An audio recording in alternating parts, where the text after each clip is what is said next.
All right, so you're at the barbecue. Okay. Are you going delicious, 100% beef, fat, juicy hot dog, or are you going hamburger? I'm going hot dog. Yes! I finally got a fucking hot dog. I do love hot dogs, I do. Dude, like, I keep telling these people. Chili cheese dog from root beer stand, AW, Yes. all of it. Delicious. You're like the 15th interview. Everybody keeps saying fucking hamburger. It's like, dude, an all beef fucking fat hot dog on a grill, it's crazy good. Air fryer like you hot don't even dog, need, delicious. dude, you don't even need ketchup or mustard or anything. No, Like, it's delicious. like you need shit on a burger. Yeah. You need shit. You can't just have a burger and Whatever. bread. Give me a fucking pound for that, Hell man. yeah. You're fucking right.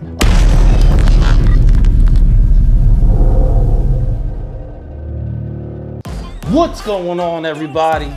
Welcome to Truth Addiction. This is the channel that deals with the disease of addiction and all the ways it manifests itself. I am a recovering addict. My name is Brian. I suffer from a disease which is incurable, progressive, and sometimes fatal. It can, however, be arrested at some point, and recovery is then possible. I'm sitting here with Sky. Can I get a pound, Sky? How you doing today? I'm good. How are you doing today? I'm doing pretty good. It's nice outside. Good. It is. It is. It was horrible last week. I know. How's life going? It's going really good. I'm actually in a really great place right now. Good. Yeah. I'm hyped, man. Yeah? I'm 3 Red Bulls in. My fucking sweat smells like peaches right now, I think. You know, because it was peach flavored. Oh, yeah. But anyway, so this is how we're going to do it. I got some questions, and we want you to answer them for us. All right. And we'll just go in from there. So you want to introduce yourself and tell us how long you've been clean? All right. My name is Sky. I'm originally from Michigan, but I'm here in Levittown, Pennsylvania. I have been clean for 18 months as of last Thursday. That would be the 27th of July, 2023. Nice. That gets a clap on this. That gets a clap on this show. So I say to people, man, you remember like how hard it was to get one day clean? Oh, it was the worst. Like, is that the fucking worst, man? Yeah. Just like that whole, I'll do it tomorrow. I'll get clean tomorrow. Oh, You know and what like I mean? promising yourself when you go to bed and like waking up Yeah. and not remembering that you promised yourself. It's like this vicious ass cycle of, for me, it was like, I gotta stop doing this. You know, once I got high, it was like, I gotta stop doing this. And then when I woke up the next day, it was like, I gotta get one. Yeah. And then once I got one, I was like, I gotta stop doing this. Yeah. It was just wild, man. All right, so you kind of, I don't know if you said that, but I'll just ask you anyway. Where were you born and where did you grow up? And tell us a little bit about your early childhood. Okay. So I'm pretty open about it. I'll try to like not be nitty gritty with it. So I was born and raised in Kingsport, Tennessee, which most people know it because that's where Bristol Motor Speedway is. That's where the NASCAR races are held. Yeah. Yeehaw. And I moved up to Michigan when I was 12, and then I moved here later on. My early childhood was filled with... So real quick, Yeah. here is Bristol, Pennsylvania. Yes. So I just want to let people know. Because I found out there's people that watch us from like freaking Australians. So Really? shit. Yeah, it's crazy. So I just like to throw that in there. Where Yeah, we're at. Bristol, Pennsylvania. All right, go ahead. I'm sorry. Yeah, no problem. And so my parents were drug addicts, and you know, so like the disease of addiction runs in my family, and you know all the problems that come with that. So it was a rough childhood. It wasn't, you know, the best. It was filled with a lot of chaos, a lot of uncertainty. Yeah. Did you have brothers and sisters? I did. So I'm the oldest of my 2. So my family history gets a little complicated, but I'll keep it simple. All right. I have 2 half sisters. Those are my only, like, technically my siblings. They're the ones I grew up with. I'm the oldest of them. Okay. Yeah. All right. So drugs were prevalent in the house. Oh yeah, for sure.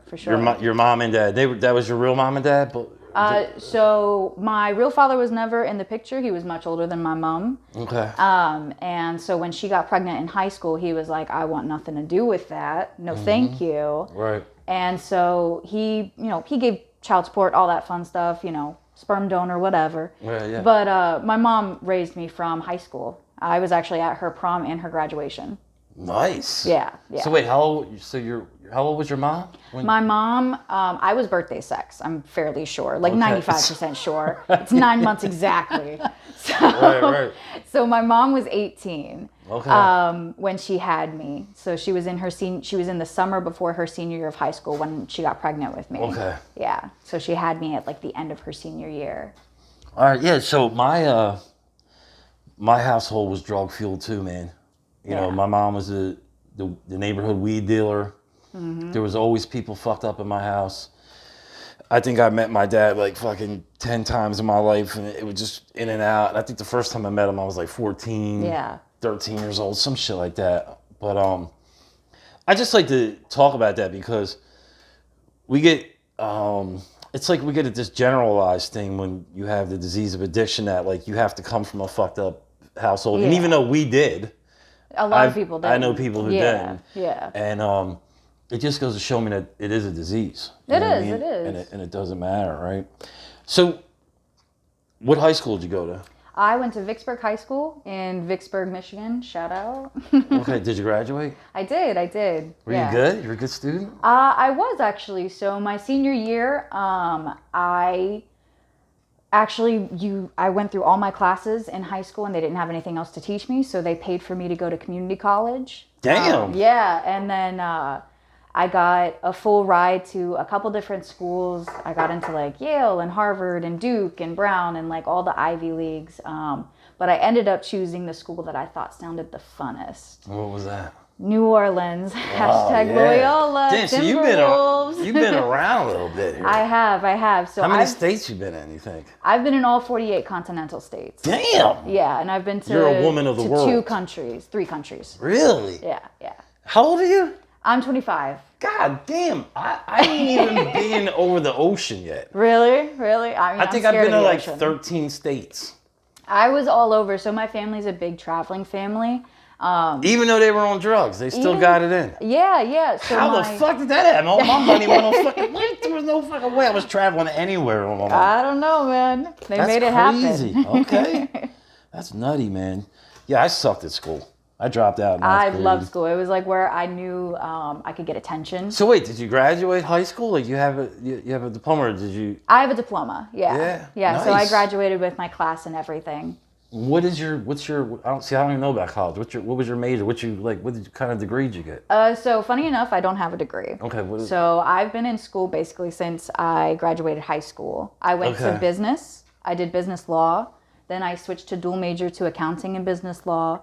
Then I switched to just accounting. Then I came home to Michigan, dropping out of college there in New Orleans, and joined the community college in Michigan. Okay. And went back to chemistry, which was like my heart and soul. I fucking love chemistry. I love that science shit. Yes, it's amazing. Though I suck at physics. Yeah. I'm a fucking nerd, dude. Like I watch so much shit. As you can see, like the fucking telescope behind. Like I fucking stare at the fucking moon and that thing, and I'm like amazed. Just all that shit, science, the universe, things like that. How like small we are. Quantum mechanics. Oh yeah. I don't really understand it too much, but it's fucking crazy, man. Yeah. When you get into that kind of shit, and you start looking at the universe and all, you realize like how small you are and how little you know. Oh yeah. You know what I mean? Like the more you learn, the more you realize you know absolutely nothing. You're learning that you know nothing. Yeah. Yeah, that's basically what it is. All right, so what did your teenage years look like as far as like did you play any sports? Did you have any hobbies or anything like that? Yeah, so I actually did I'm like a jack of all trades, master of none, as a lot of us tend to be. Yeah. So I was in robotics, chess club, I did basketball, volleyball, I did softball for a little while. And then by like the end of high school, it was really, I joined the Marines for a year. Damn. You got a lot of layers going on here. It's crazy. I joined the Marines and I got accepted into the officer school, which was how I was planning to like get my degrees and whatnot. Okay. And I attempted to, trigger warning, I attempted to commit suicide right before I shipped out for boot camp. And so I broke my leg and they just honorably discharged me and like, okay, you're good, like, bye. And how old are you here? How old are you then? I was 17. Damn. Yeah. Wait, you could go to Marines when you're 17? Yeah, so you can join the NROTC program. Oh, okay. Yeah, so you can start to be a poolee, or it's like a pre-boot camp, but I enlisted. I went and did my oath and all that fun stuff. Right. Went down to MEPS. I did all the training, did the officer school training program, all that fun stuff. That's wild, man. Yeah. Yeah, I would have never known all this shit. I'm glad we're doing this interview. All right, so let's get down to this. What age were you when you first used drugs? So I was 11 or 12 when I first started really experimenting. But before that, like, I would try things that were laying around the house. Not necessarily pills because they scared me, but like if my mom left a beer around or that kind of thing. Like when I was young, I was really fascinated with why they used, and I thought that there just had to be something good about it because they did it so much, So you were 12 when you kind of did it on your own? Yeah. And what was that? What was that situation? So I started drinking. My best friend, Sunshine and Sky. You're Sky, she's Sunshine. She's This is Sunshine. Shout out Sunshine.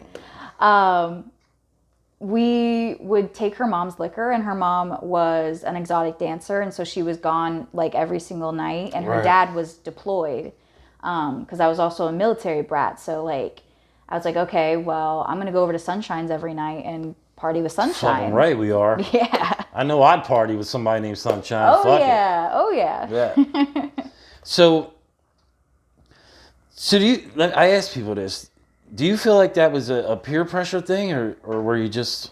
No, I was just interested. It was an experimental thing. Yeah. I mean, I've always been very curious, and especially growing up around it, like we went through so much crap that I was like, there has to be something amazing about this. Right. That like this is what my parents do with all of their time. Like this is their hobby, their lifestyle, like everything.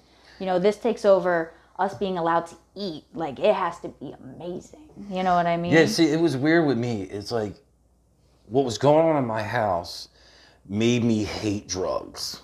And I took the other approach. I was like anti-drug. Mm-hmm. You know what I mean? Like you might as well gave me a cape and I was walking around telling how people they were fucked up and all this shit. And eventually though, when you're on a corner in South Philly and your home life's like that, and everybody's passing around the 40s and shit, eventually I was just like, all right, fuck it, I'm in. Yeah. Let's do it. And like a lot of people I interview, like you, like they started out young. I was probably like 16, 17, but I think because it was so devastating at my house. Yeah. You know what I mean? Like I remember like my first girlfriend, I don't know, whatever it was. I was like 14 or something. And I was bringing her to my crib for like the first time. And I opened up the door with my key and like there's fucking 3 dudes and my mom sitting at a table with a fucking pile of weed on the table, like bricks. Yep. And the fucking dude pulls a gun and he points it at me and the girl thinking like it was some kind of fucking, whatever it was. Yeah. Like there was a setup or something. I don't know what the fuck he was thinking. Needless to say, that chick never came back. That was fucking nutty. But I'm just saying, that's just one of the nutty moments in my house out of like 1,000. It was just crazy. And like I didn't start like using to the point where I was like, all right, this is a little odd. Like I started using like my parents, and I had that same fear of harder drugs, but I was like, well, it's just weed, so I'll make sure it doesn't get out of control. Exactly. Yeah. But then I'm stealing my parents' weed from their office that's locked with a PIN code, putting flour on it and waiting to see when the flour gets off the buttons. Right. And using, like, out there with a notebook with all the combinations. Like, crazy stuff at age 16. Right. That's wild, man. Yeah. So, how did that feel? How did that feel the first time you did that? With, you went over with Sunshine. You got nice and fucking feeling good. Like, what's going... Do you feel like this is the best thing ever, or... I mean, not really. It tasted really bad. It made my tummy like all blah. Right. But like I was there with my best friend Sunshine and my boyfriend, and I was like, this is what I'm supposed to be doing. I'm supposed to be cool, you know? And so even though it wasn't like pleasant, like I wouldn't have done it by myself, I was like, I'll do this again with my friends, you know? Right. So we've been around a little bit in recovery now. Mm-hmm. And I would imagine you know more about the disease of addiction than you did at that point, obviously. Hopefully, so, do you see any signs of the disease of addiction like before you used? Oh, for like, sure. Explain some of that, like behaviors and actions and stuff. So I think a lot of times, like the disease of addiction can be something that you develop through situations and stuff, like having a rough childhood. But I also think it's just something that's in our personalities. You know, like a sense of I always want more and nothing will ever be good enough and I will never be content. I feel like that's like, and just the fear of all of that, like the fear of never being good enough, the fear of never having enough.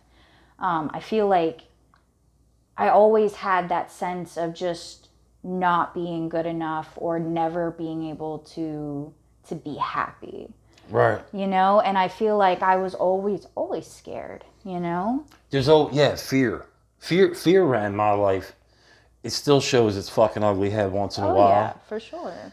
It's probably one of the things, you know, we talk about how self-centeredness is the core. Yeah. Fear's got to be right there. Oh, yeah. It's probably like a nice 50-50 mix of self-centeredness and fear, as far as I'm think so. concerned. I think they go hand in hand. Yeah. I mean, from the minute my baby sister was born and I wasn't the baby anymore, I think I was self-centered and egotistical and egocentric, and, you know, I would steal her sippy cups so people would look at me. You know what I mean? Right. You mean like attention, like negative attention type of shit? Yeah, like any kind of attention. It doesn't matter, just love me. Right. Pay attention to me. Yeah. So you've been clean for 18 months, you said? Mm-hmm. All right, so take us back to the first use. Okay. And then up to about 18 months ago, right? And I know it's probably a lot of shit in there. But I just want you to break down the progression of the drug use of the disease from that time up until 18 months ago. All right. I will do my best. Yeah. So, really the first time I remember using anything with like real intention of like, I want to do this to alter my mind and my mood, was when I was 16 or 15. I might have been like on the cusp of 16. I had a driver's license. I don't know. Okay, nice. And I went to a friend's house and people were passing around. How graphic can I be? You can be as graphic as you want. We don't give a fuck on this channel. People were passing around a huge bong, and I'd never really smoked weed before. You know, I experimented. I'd hit a joint here and there, but I'd never hit a bong before. And I'd had a really rough week at school, and I was just really desperate to fit in with this group of kids because at the time I just really felt like I didn't have any friends. Right. You know, I went to school and I kept my head down and I didn't talk to anybody. And then I went home, and my home life did get significantly better, but I had a lot of resentment and anger. So for me, it didn't get better, you know, mentally up here. Right. And so I took a big ass rip while we were playing some Mortal Kombat. And I mean, I got out of my mind to where one of the dudes, his little sister, who was like 11, had to drag me downstairs and put ice cubes in my mouth, which I didn't even know that was a thing. Like trying to like get me to come to, I guess. I don't even think that is a thing. I don't think it is, but she was just like, it'll work. Hey, give me some ice. I'm gonna put it in her fucking mouth. That'll probably work. That's great. And I had promised my mom that I was taking the car to go get toilet paper, and that was probably 2 hours later. And I'm like, I gotta get toilet paper. And I remember grabbing a skateboard and skateboarding down to the corner store with my friends, because I was like, I can't drive right now. And then getting toilet paper, coming back and being like, oh shit, I have to drive the car home. Yeah. And I remember getting in the car and putting on some music, and suddenly like the vibe changed. And I was like, It was like the sun was smiling, the trees were bright green, everything was effervescent. And I get home and I'm like, here, Mom, toilet paper. And like, right. to my room. And like, I'm fairly sure my mom knew what was going on. And that was like the first time where I was like, okay, this is fun. Yeah. I remember that when it was fun. Yeah. Yeah, there was a point where it was actually fun. There was. Yeah. And like, it came in leaps and whatnot for me, like seasons of fun, you know, because like after that I smoked weed for a while, and then I started drinking, and I was like hanging out with my friends and partying, and I thought, oh, I'm finally cool. And then after my accident with the Marines, and like the Marines, I cleaned up my act because I was like, okay, well, this is going to be my future. After the Marines, it just kind of turned into sad drinking by myself, like going and talking to older dudes I knew who would buy me alcohol, and then like slipping out of their house at like 2 a.m, not even 18 yet, you know? And then when I went away to college, like I finally got a chance to be myself, because I'm very eclectic. Like I'm real weird, I'm real goofy, and where I grew up Goofy's good, man. It is, Gotta be it goofy. is. I need goofy around. Like, Exactly. I make sure that I have certain people around me that are fucking goofy. Yeah. Well, I'm goofy sometimes too, but I mean, You I'm need just saying, you goofy. need it. You need goofy You once in a do. while, you know what I mean? Because everything can't be fucking serious all the time. There's like a No. time to be serious. There's a time to be goofy, you know what I mean? You need that in your life. I think just if you're spending your whole life trying to be serious about everything, you're going to be so bored and miserable. Right. Just be a little weird. It's fine. So you're on the weed, the alcohol. Mm-hmm. Where do you go from there? So I go to college and I find out about this thing called psychedelics. Yeah. And I ripped and ran with that. Like I did fucking everything I could get my hands on. I even accidentally poisoned myself with morning glory seed tea. The fuck is that? Because you're supposed to be able to brew morning glory seeds and create a tea, and it's supposed to give you a really long trip. Right. And I just ended up poisoning myself because it's a part of the, what is it? It's like wolfsbane. It's like poisonous. It's like poisonous flower. Nightshade. That's it. Nightshade family. I've heard of that. Yeah. somewhere, And I poisoned myself. Like hospitalized type of shit? No, just moaning and groaning in my dorm room for like a week. Mm-hmm. Like tripping, but also being nauseous. Where you put in your fucking eye, like the drops? Belladonna. Dude. Yeah. Yo, that was crazy. Yeah, man. yeah. Dude, yeah. I especially like being in New mushrooms Orleans. though. Like the tea with the mushroom tea. Yeah. I just did a lot of laughing. But then I did do a couple like acid like hits. Mm-hmm. I think this is a long time ago. I'm older. I'm like fucking almost 20 years older.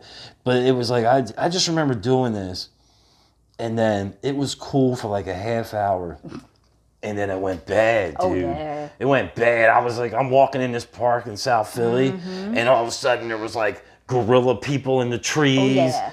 And fucking one of them was holding a fire, and Yeah? I mean, it was nutty. And like, I just remember waking up like 8 o'clock in the morning, behind like this bush. And I was gonna say I just bought this brand new white Jordan sweatsuit, right? Mm-hmm. But I actually stole it.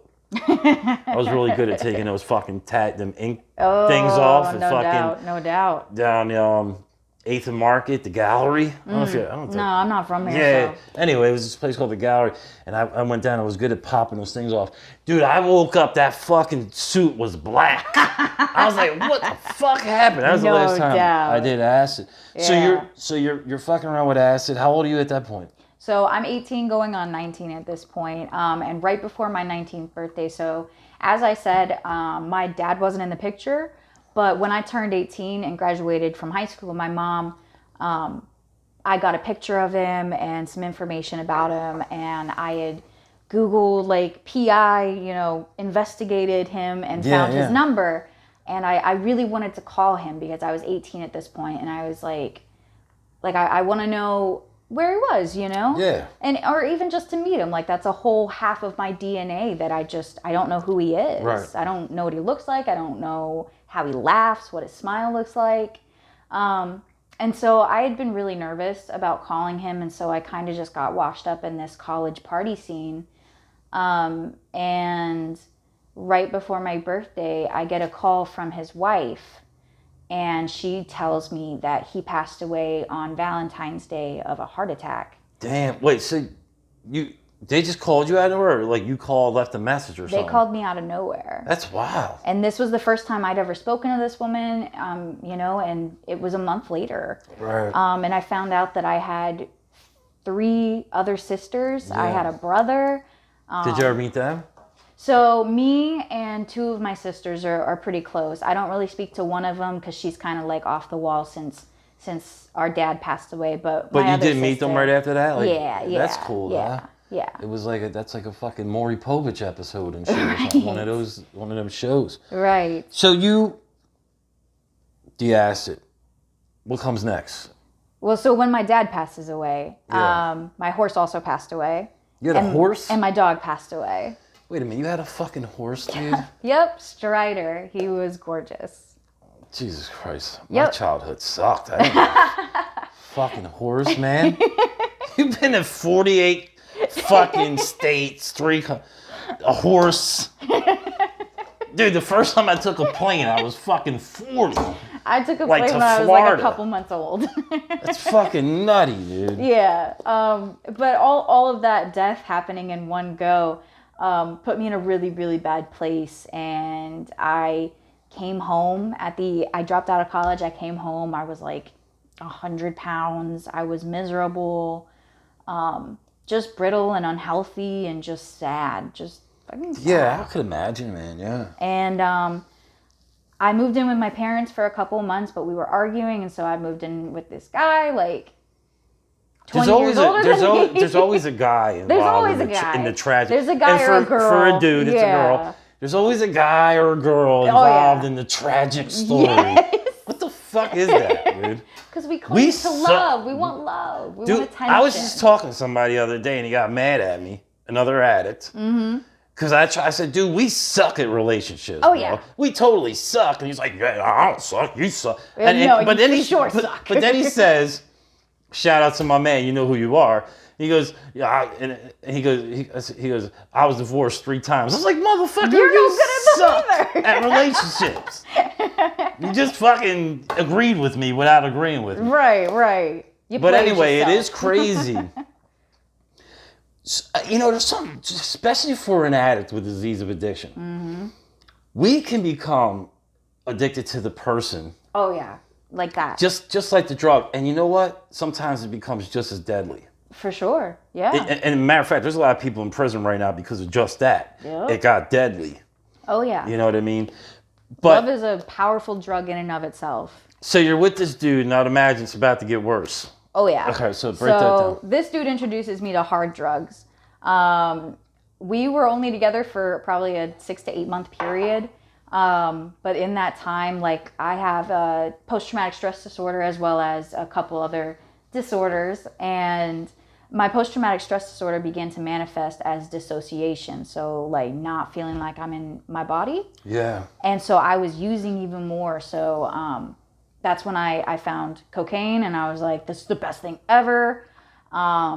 That was when I tried pills for the first time and tried like Adderall and Xanax and all that fun stuff. And that was never my cup of tea, except for like uppers like Adderall and stuff. All right.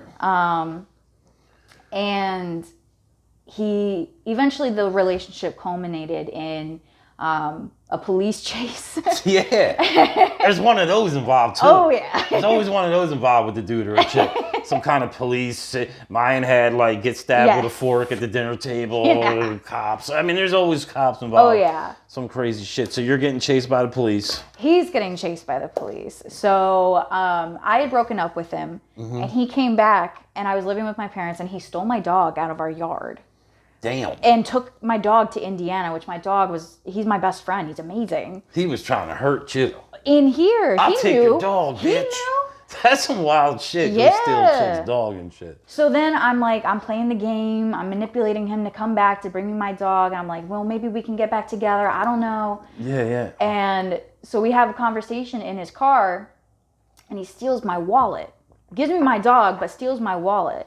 And because we'd been in a relationship, he knows all my pins. I didn't think to change it. Went to the casino and took all of my money. Damn. All of my money. I had so much saved up because I was getting a car and a place. And so wait, you're saving money while you're on drugs? oh yeah. How the fuck does anybody I was do working that? like 80 hours a week. Like I was just awake and partying and working. Yeah, I had an amazing job. I know people like that. Yeah. They have money. Dude, I could not, like, it didn't matter. I could have $1,000 like one day and it was like gone the next day. Oh like, no, I can save my money pretty well. so I pinch wild. pennies. I was one of those people that was always withdrawing too. I could never save anything for the next Nope. day. I was all that always crazy good. shit, man. I was always where I needed to be. So he steals all your money. Steals all my money, so I do the manipulation thing to get my stuff back. And he's like, okay, well, meet me in the church parking lot. And the church parking lot is like right next to my parents' house in the middle of nowhere. I'm a dumbass. I just want my stuff back. And so I'm like, okay, I get in his car and suddenly I'm against the window and he's choking the life out of me. Jesus Christ. I reached into the center console where there was a Pepsi can and I threw the Pepsi can in his face and rolled out the car and just took off. And he was much taller and much bigger than me. And he caught me, choked me out. I wake up like a couple minutes later, I guess. And his headlights are like 3 or 4 feet from me and I was able to roll out of the way. Holy shit. And I take off and luckily I'm right next to my parents' house. So I go running and screaming for my parents and all my neighbors start coming out. And I live in bumfuck nowhere back in Michigan. So everybody and their brother has a shotgun. Right, and my dad comes rolling out and he's like, oh, hell no. Yeah. My mom and I call the police. My dad hops in the car with my mom and pulls off with the shotgun out the window chasing this guy. And then eventually the police get on his tail and my dad is like, all right, I'll go home to my daughter. Like, you guys get this guy. And I ended up filing a police report and, attempted murder and all that fun stuff. But they could never catch the guy. He went AWOL. I think I saw him a couple times walking down like the highway and I was just like, hey, there's a past. That's a fucking wild ass story. Oh yeah. I've got some of my own too, but I'll just... and then from there, we'll I just wait that a whole nother day. Yeah. So okay, so you eventually you're just fucking using all the time. Dude, you're I'm miserable. Right, yeah, all of this crap happening, and then the next 3 years we're just that. We're just ways and means to get more. Yeah, I was it was working my tail end off just to be able to fucking go use. out at night and use.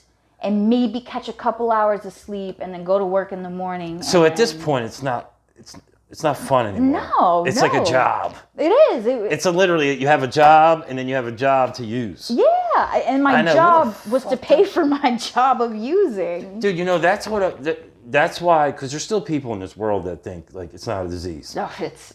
You guys are just choosing to do that. You would say it's not a but choice. the insanity of it. It is. When you know that I don't even want to be doing this anymore. This ain't cool. It's fucking destroying me. Mm-hmm. But you just can't stop destroying yourself. Because it's everything. And we're not stupid people. No, it's like we fucking know what needs to be done, but our brains just keep going, do it. Dude, we see it, but it just takes over everything. And then you get to the point where you're driving while you're doing it. It's like when you try to quit smoking cigarettes and you always smoke while you're driving. Right. So it's when you're driving, it's when you're eating, it's when you're going out with friends, it's when you're at work. Like the whole habit of it, yeah. Like it ingrains itself into every fiber of your being and every facet of your life. And then like, how do you get away from that? How do you choose not to do it? It really is a fucking disorder of the brain. Yeah, There's no question about it. It is. So, all right. You used for a while, police chases, choked out, everything is fucked up. Yeah. Your fucking horse dies on you. I mean, all this crazy shit happens. All the things. So, let's go back 18 months ago. Okay. Think about the day before your last use this time. Okay. Explain what's going on in your head. What's happening that day? So, the week before, I'd gotten my second DUI, and second DUI in Michigan is guaranteed jail time. And, it just never, me being in jail, like jail and me never meshed in my brain. And so I was like, I can't do this to myself. I can't do this to my family. Like, what? I'm going to call my mom from fucking jail, you know? And like, this is your daughter who got into Harvard and fucking Yale and joined the Marines and all this crazy shit. Like, I end up in jail for a DUI again. And I don't know, like, I had this elevated vision of who I'm supposed to be, and the person I was didn't live up to it. So the moment of clarity, almost. Yeah, and it was I can't do this anymore. And my first reaction was, again, trigger warning, to go fucking kill myself. And I wanted to die almost every day near the end of me using. I've been in and out of psych wards like crazy. And I went to my mom, and my intention was to say goodbye. And my mom just has this way of looking at me and just like peeling away everything. And I can't lie to her. I can't. I never have been able to, you know. Me and my mom's relationship is a very beautiful, beautiful thing because of everything we went through together. You know, and I just broke down, and I told her I can't fucking do this anymore. Mm-hmm. The desperation level hit. It did, and I finally hit perfect level, yeah, which is what most of us need. Just that, I'm done. Like, I'm desperate for help. I'm tired. I'm sick and tired of being tired and sick. All right. So do you go into rehab? Yes. So my mom has been in 12-step programs and whatnot. So she kind of knew the drill. She's been in and out of rehab. So she said, okay, you know, go home, go to bed, go to work in the morning, and I will have somewhere for you tomorrow. And sure as heck she did. And I'm sitting in my office at work, and I'm sobbing on the phone with Daybreak Treatment Centers, and I'm talking to this guy named Michael or something, and I'm just like, I don't know, I can't leave work. I have a job, and I have an apartment, and I have a dog. Right. And my mom, you know, she's texting this dude, just tell her everything that she needs tell to her what hear. she needs to hear. Tell her it's gonna be fine. You know, just get her on a plane. And so we paid for a ticket. You know, my mom bought my ticket, and the next day I was landing in Levittown. It's funny you said that, because there is this little moment I've noticed through talking to people and just being around for a while. And I remember volunteering at a rehab for a long time. And there's this thing where we get the desperation to go in and say, you know, I need help. Like you were breaking down to your mom, all this shit. But then the phone, the little phone call with the dude. All of a sudden, your disease starts coming. Like, I have this. You can't do this. I gotta go to work. Yeah. You can't do this. I got this. They need me. Yeah. You know what I mean? And it's like, it's so fucking crazy. But you know what? It's crazy how that moment gets a lot of us, and we don't actually go get the help, even though we were ready. The disease takes that like one last shot, and for a lot of us, it gets us with that last shot of fucking, no, you know, you're not ready for this, you know, or whatever the fuck it is, you know. So you go in. How long you stay? So I agreed to go to just detox. I was like, all right, I'm gonna go to detox. So you detox and you come out and you go to meetings? Nope. No? So I detox. I'm only in detox for 3 days, and my mom is like, well, that was a really short time. Why don't you go to their residential program for like 2 weeks? And I'm like, okay, yeah, sure. You know, vacation. You know what I mean? Yeah. Like get an oil change, as we call it. Right. And I go there, and I start communicating with the courts, because obviously I had a court date and all this fun stuff to deal with the DUI. And I don't know, I got court mandated to stay 45 days on like the 30th day I was there. Oh, so you did stay. I did stay. Okay. So then at the 30-day mark, I got court mandated for another 15 more days. And I mean, you can talk to a couple people that we know who work at Daybreak. Like it was like a switch flipped, and I became, I don't know about willing, but open-minded, and I started listening. I used to bring my books to little meetings and groups and whatnot, and like a blanket, and I would just be napping or reading like I wasn't paying attention. Right. And I started paying attention, and I don't know, I started to hear things that like made sense. And originally I was like, I'm not as old as these people. I haven't done as many things as these people. Yeah. My drug addiction I wasn't remember as seeing you bad. in meetings. Yeah. You know, maybe you had a couple months at that point. I don't know. Yeah. And you there were some times you were on the fence. It was Yeah. like, I don't know. Plus, you're in a new place. Oh yeah. You know, Totally new state. But you know, you pull through it. And I've got to see you, you know, grow through the 18 months. I mean, I've pretty much seen you since you've been coming around. You know what I mean? And yeah, I was able to start going to meetings. There's a difference. 60 I've heard days. you share from the floor. I don't know if I heard you share from the table yet, like up top, but I've heard you share a couple of times, and early on, and recently, not too recently. I think it was like maybe a couple months ago. I don't know what it was. I heard you, but there is a difference. Yeah. You know what I mean? Yeah. But all right. So with that said, talking about the disease of addiction, do you think there's a cure for the disease of addiction? I hate to say that there's not, because we kind of like to say, like, if you I want your things, opinion. Like, do you think there's a cure? Like, I don't think there is. I think we learn to deal with it better. I think it's like how I have mental disorders other than a substance use disorder. You know, I deal with anxiety and depression. Those things aren't going to go away. Right. You know, I have medication that helps. I have, you know, coping mechanisms, grounding mechanisms, those kinds of things. But you learn to live with it, and you learn to overcome and conquer. But it doesn't go away. Like, my hormones in my brain are never going to be fixed. I'm never going to be without depression, anxiety. But I learned to deal with it. Yeah. In a way where I don't have to burn my life down because of it. It's kind of like, I once had somebody tell me that, you know, I don't believe it could be cured. I do think it's a lifelong thing, unfortunately. Or fortunately, I mean, however you want to look at it, but it's a chronic illness. It's kind of like, the reason I keep coming to meetings, even though sometimes it all gets on my fucking nerves, if I'm being honest. So I try to keep it real here. Listen, sometimes I don't fucking want to go to a meeting. Yeah. You know what I mean? That motherfucker's going to be there. I don't want to fucking hear that motherfucker I'd rather take again. a nap.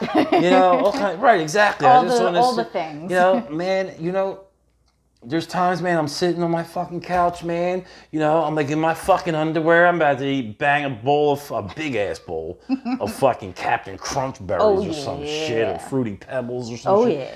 And it's like, you know, I should go to that meeting. And it's like, no, I don't want to go to that fucking meeting. A meeting can't be better than this bowl. Yeah, exactly. But you know what? Like, I've learned like that. I've worked my program until now it works me. And it's like the whole way to the meeting, I'm talking about, I don't want to go to this meeting. I don't want to go to this meeting. As I'm putting my clothes on, going, as I'm sitting there, what the fuck am I doing here? But it's like, I have like trained myself because I know I have a disease. I know it needs to be treated. And for me, my opinion, the best way to treat it is a 12-step fucking program. Yeah. Right? You know what I'm saying? Nothing else worked for me. But ultimately, my point to that was, I had somebody tell me, because like, I said something like, I keep coming to this program because I need to learn how to survive the fucking world, right? Yeah. And he fucking turned to me and said, no, man, you come to survive yourself, right? And it's like, yep. Yeah. Well, something I was told about the 12-step program, and all 12-step programs, is like 1 through 4 is is you learning to live with or 1 through 3 is learning to live without drugs. Yeah. 4 through 7 is learning to live with yourself. And 8 through 12 is learning to live with other people.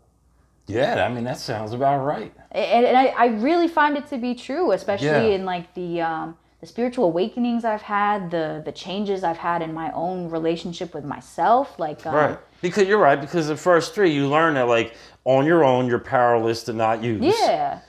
And then in 2, you're like, okay, I found the power, which is, you know, the meetings and this fucking sponsor and all a this little stuff. Hope, maybe People faith. seem to be doing okay with their lives.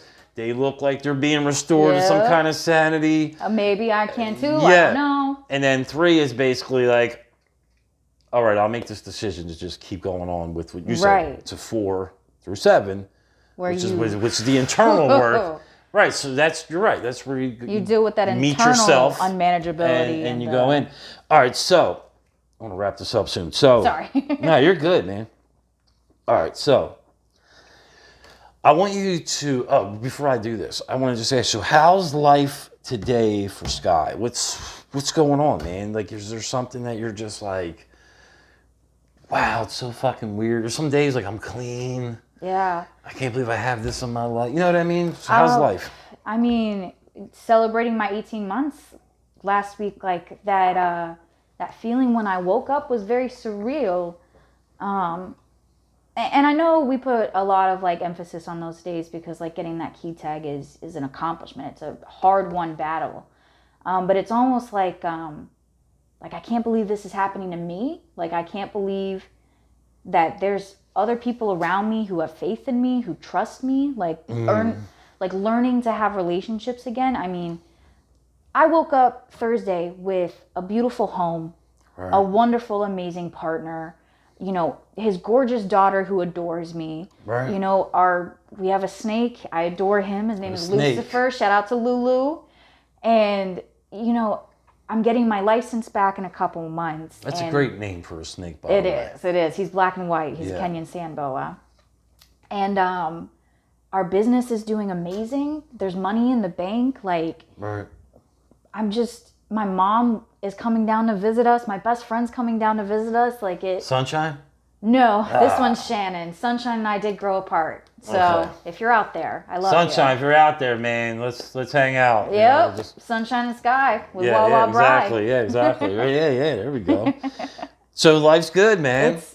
You're grateful. It's amazing. You sound grateful to me. I am, and I mean that's a lot of materialistic stuff, but like no, but still, my relationship with myself, like you saw me. I mean, meek, scared, terrified. Yes, you were. Yes. Like just depressed, crying, like, and not to say I don't cry, not to say I don't get depressed, but we're gonna have our days.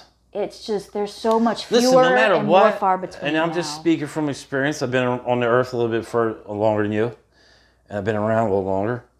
Like, you're going to experience days, maybe weeks, where you hit that wall of recovery. Oh yeah. Where it's like everybody sucks. You just feel like shit. Somehow you slipped a little bit. You haven't called the sponsor in a while. Oh yeah. You've only been to one meeting in 2 weeks. Whatever it is. Oh yeah. You know what I'm saying? And you hit this wall, and for me, that's where the higher power comes in. Yeah. That's the importance of that, because that's the thing that can get you back in. And obviously that's what you've been doing, right? No matter what, you've been falling back on the program. But I just want you to know that's going to happen, and it doesn't make you a bad person. Doesn't make you a piece of shit. Well, that's what I went through not even 2 months ago. I wasn't going to meetings. I wasn't talking to my sponsor. My recovery had plateaued, essentially. Yeah. I'd finished my 6th step back in like February or March and went through this period of just self-loathing. And that's when we're in trouble. Yeah. And no matter how good we think we are. Yeah. Take it from me. I mean, I had fucking 9 years clean before. Yeah. And, well, 8 in the program I was in. Yeah. Where I was doing everything. H&I commitments. I was doing sponsees, all that shit. And then, it was like getting clean in reverse started happening. It was like meeting once Stepping a week. back. 2 weeks. And then it's like you get to this fucking point where you cross this invisible line of relapse. Oh, yeah. You didn't use yet. Where now you're susceptible, it's happening. Right. You know? And it's scary. Because you can get to a point where you're going to use. You just don't know it yet. Oh, yeah. And there's no turning back. Yeah. It's a fucking weird job. Yeah, and it's scary. That's why you just got to keep doing it. Once again, keep doing it. It was that fear that led me back to the program because, like, I had been maintaining my relationship with my higher power, and I just assumed that's the only reason I didn't end up in crisis, because my relationship with my higher power is stronger than I'd never had a relationship with a higher power. Yeah. You know, and I'm all for a higher power. I'm not even religious. Yeah, me neither. But it's the God of your understanding, right? And that works for us. Whether it's the universe's vibes or whatever. Yeah, I'll go universe. I mean, I would far rather. The karma, who cares? You know, as far as I'm concerned, you know, the sun is great. Isn't the sun the creator? I don't know. Let me just stop. Something like that. Before I get in trouble on this goddamn show somehow. I'll end up losing subscribers or something. Although, let me just say one thing. We are made of stardust. We are. So, Big Bang. Just want to put that out there. And to me, that's highly spiritual. All right, so that's going to do it. So I want you to look in that camera. Okay. And if somebody's watching this and they're struggling, all right, they're thinking about getting clean. Maybe they tried to get clean. It wasn't working out. Maybe they think they're different than us. They're special. We're worse than them, or they're worse than us. So what do you say to that person real fast? There's a million words I would want to say to you. If I could find the right words to lead you into this program, I'd say them. But all I can say is that life is always going to be life. The disease of addiction is something that is very, very real, and a lot of us suffer from it. And whether you think you're worse or you're better, or you did this or you did that, you know, it doesn't matter. Like, this is a group of misfits who have somehow gone from manipulators and liars and parolees and, you know, just the worst of the worst kind of people, living in dumpsters and eating out of dumpsters, to people who have homes and families and lives and are members of society and finally find some happiness. You know, that little piece that you think you're missing, that ingredient that you think you were born without, you're not. You know, it just takes a little longer to train it in people like us, you know, and you find that here in a 12-step program. You do. Yes, you do. You find it. So I will add to that. Boys and girls, we're at 100,000 overdose deaths at this point last year. Yeah. 2022 to 2023, we have reached 100,000 mark. They're putting it out there. Probably about 130 this year. Yeah. That is a lot of fucking people, dude. Yeah. So my thing is, that call you've been wanting to make to like get into rehab or something, like make that fucking call today. Because like the total of 16 years that I've been coming to a program. So I had 9 years the first time. I got 6 years clean today, right? Thank you.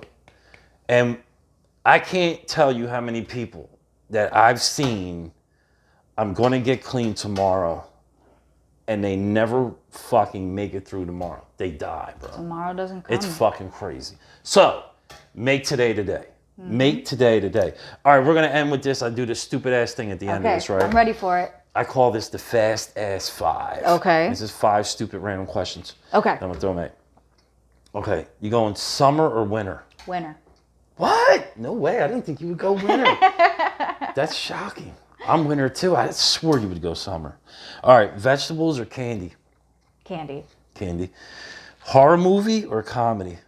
Horror movie. Yes. All right, so you're at the barbecue. Okay. Are you going delicious, 100% beef, fat, juicy hot dog, or are you going hamburger? I'm going hot dog. Yes! I finally got a fucking hot dog. I do love hot dogs. I do. Dude, like, I keep telling these people. Chili cheese dog from Root Beer Stand, AW, all of it. Delicious. You're like the 15th interview. Everybody keeps saying fucking hamburger.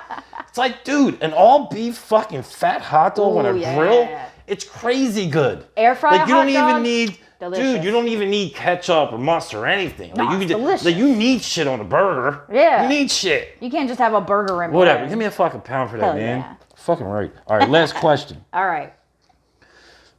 Would you rather be brutally honest or lie when you have to? Brutally honest. All right, that's going to do it. I appreciate you coming. Of course. Thanks for I having really me. do. You know what I Yeah. mean? The channel needs more women in recovery. So if you're watching, you know, Always. hit me up. As long as you have sponsor home group, you're in a 12-step program, hit me up, man. We need women. We need women to represent. You know what I mean? What he said. Seriously, man. Anyway, this is what I got to say about that. The disease of addiction, it's broad and it's outside the realm of just using drugs. Keep coming back, more will be revealed. We're out of here, man. Later.